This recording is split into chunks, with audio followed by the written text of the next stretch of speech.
Hi, in this lesson we're going to be learning Never Going Back Again by Fleetwood Mac.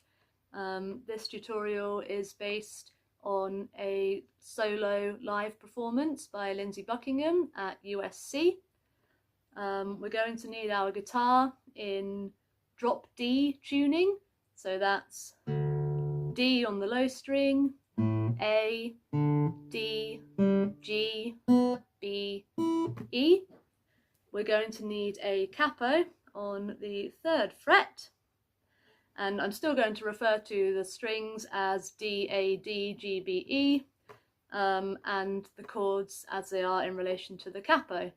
So the key is F major and our opening chord, but I will be referring to it as D major.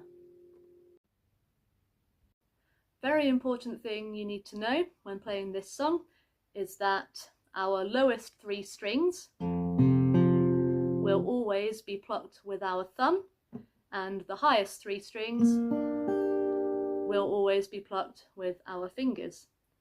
So we have the first finger, the index finger, is in charge of the G string.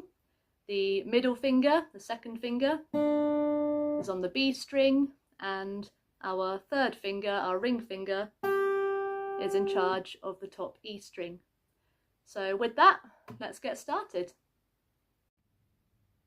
I'm going to break the intro down into separate parts to make it a bit easier, and the first part should sound something like this.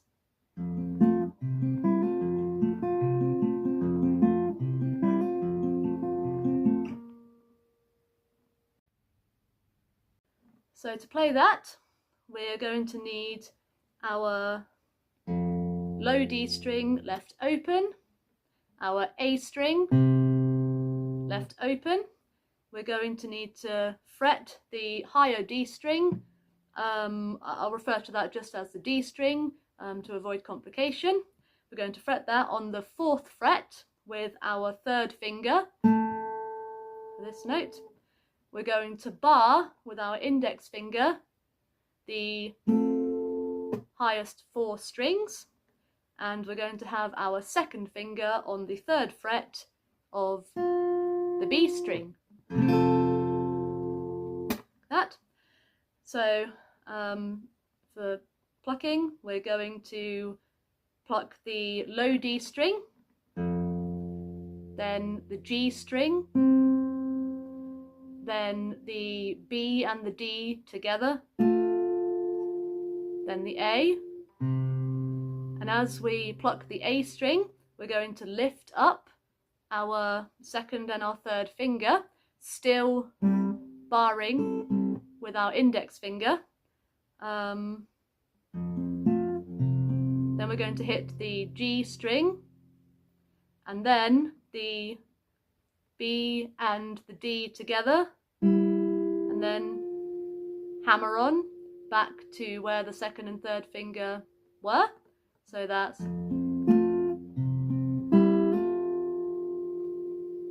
like that.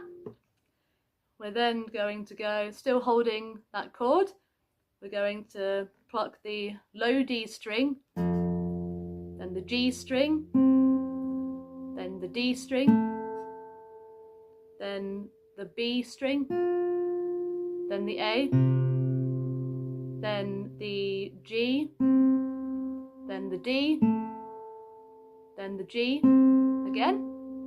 So all together that sounds like this.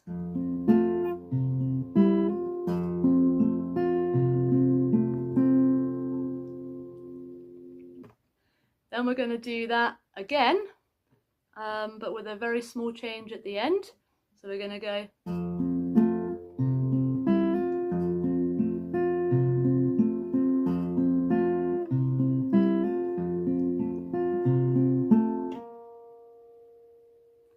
so instead of plucking our G string at the end, we're just going to slide our 3rd finger up to the next fret after we've plucked that note, like that.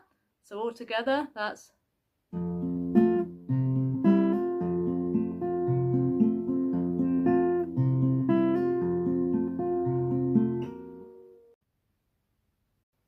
the This next part is quite tricky.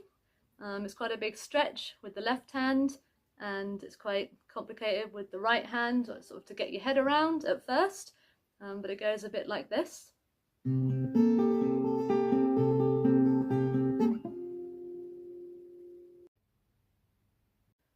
I'm going to break that down into two parts. Part one is what the thumb is doing, and we're just going to be hitting our open A string, and we're going to fret the D string on the 5th fret, this note here, and we're just going to count 1 and 2 and 3 and 4 and 1 and 2 and 3 and 4 and.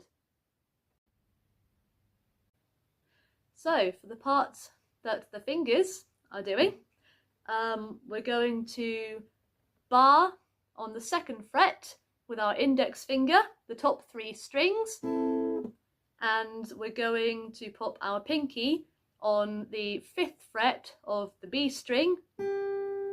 So we should have these 3 notes. That. And what we're going to play is we're going to start on the G string, and we're going to go G, E, B, G, E, B, G, E, B, G, E, B, G, E, B. And on that B, we're going to lift our pinky up and pop our 2nd finger on the 3rd fret of the B string. We're going to count that, but we're going to come in on the and. So we're going to go 1 and 2 and 3 and 4 and 1 and 2 and 3 and 4 and. Like that. So if we now pop that together with what our thumb is doing, so if we pop our 3rd finger back onto the 5th fret of the G string, leaving our A string open, it's a heck of a stretch, we get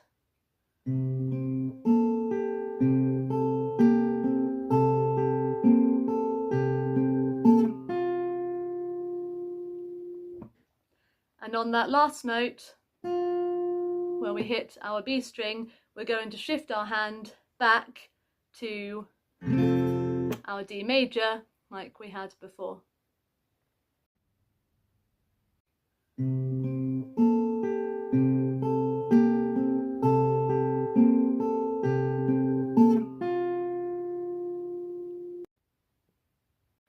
Okay, so now we've moved back to our D major chord and plucked our B string.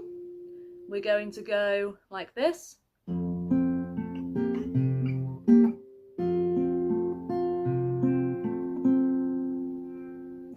So to do that, after we've plucked our B string, we then hit the low D, then the G, then the D. Then we pop our 3rd finger on the 5th fret of the D string and our pinky on the 5th fret of the B string, and we pluck those together. Then we shift them up, or slide them up 2 frets, and at the same time, when we hit the 7th fret, we pluck the A string, so like this. Then we move them back down to the 5th fret and pluck the D and the B string again. Then we move back to our D major chord and we pluck the low D and the B together, then the G, then the D, then the B, then the A, then the G, then the D, then the G again. So altogether that should be